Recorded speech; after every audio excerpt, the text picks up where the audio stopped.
Hey, welcome. Today we are diving into one of my absolute favorite features in Python, list comprehension. If you've ever found yourself creating a new list from an old one and just thinking, ugh, there has to be a cleaner, better way to do this, well, you are in exactly the right place. This really is Python's elegant shortcut. All right, so before we get to the really cool stuff, let's start on some familiar ground. To really appreciate how awesome this shortcut is, we first need to look at let's call it the long way. So imagine we have a simple list of fruits, something like apple, banana, cherry, apricot. Our goal? We want to create a new list, but only with the fruits that have the letter A in them. The traditional way to do this is with a standard for loop. And boom, here it is, side by side. On the left, you've got the classic for loop. You know the drill. Create an empty list, loop through the items, check a condition, and then maybe append the atom. It works for sure, but it takes up 4 lines of code. Now look to the right. One single, readable line that does the exact same thing. That is the power and the beauty of list comprehension. It's not just about being shorter. It's more Pythonic. And honestly, it's often even faster to run. So you might be wondering, how in the world does Python pack all of that logic into just one line? I know, it can look a little like magic at first, but the syntax is actually super logical. It almost reads like a sentence once you get the hang of it. So let's pull it apart together and see what really makes it tick. Okay, here it is, the fundamental structure. Think of this as your formula. It almost reads like plain English, right? If you break it down, you have the expression, which is what you want in the new list. Then you have the for-item initerable part, which is where you're getting the items from. And finally, you have the if condition, which is the filter that decides if an item gets to be included. Let's zero in on that very first part, the expression.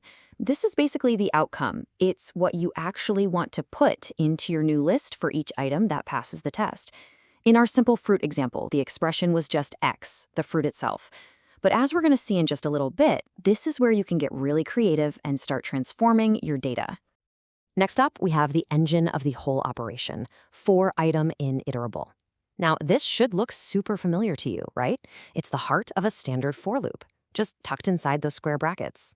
The iterable is just your source, the list or tuple or whatever you're looping over. And the item is that temporary variable that holds each element as Python works its way through the list. And finally, we've got the optional if condition. I like to think of this part as the gatekeeper. It's a little test that runs on every single item. If the condition is true, the item gets to pass through and its expression is added to the new list. But if it's false, nope, it gets ignored and the loop just moves right along. It's a super efficient way to pick out only the data you care about. Okay, enough theory. The absolute best way to really get the hang of that if condition is to see it in action. So let's walk through a couple of real-world examples. All right, let's put that filter to work. Using that same list of fruits from before, our goal is pretty simple this time. We want a new list that has everything except for apple. And there you have it. That's how we do it in one line. You can practically read it out loud. Give me X for each X in fruits, only if X is not equal to apple. See, as Python loops through, when it gets to apple, the condition is false, so it gets skipped. But for banana, cherry, and apricot, the condition is true and they get added to our new list. So simple, so effective. Let's try another one. This time, we're not starting with a list that already exists. Our goal is to generate a list of numbers from 0 up to, but not including, 10. But here's the catch. We only want the numbers that are less than 5. And here's the code for that. Notice our iterable this time is range of 10. This is a great example because it shows that list comprehensions aren't just for lists you already have. They work with any iterable. The loop generates the numbers 0 through 9, and our condition, if x less than 5, acts as that gatekeeper, giving us a final list of 0, 1, 2, 3, and 4. Pretty neat, right? So far, we've been focused a lot on the filtering part, but the real creative firepower of list comprehension often comes from that very first piece of the syntax, the expression. This is where we go beyond just copying items over. This is where we can actually change them. Yeah, we can do a lot more than just copy things. We're about to look at 3 really powerful ways to play with that expression. First, transforming values into something else. Second, setting completely new fixed values.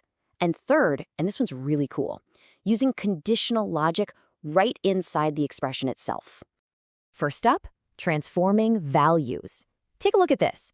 The expression isn't just x anymore. It's x.upper. So for every fruit that we loop through, we're running a method on it before it gets added to the new list. The result? A brand new list where all the fruit names are in all caps. Now this one's a little different. You can actually completely ignore the original item. In this case, our expression is just the static string hello. The comprehension still loops through all the fruits, but for each one, it just pops hello into the new list. You end up with a list of hellos that's the same length as your original fruits list.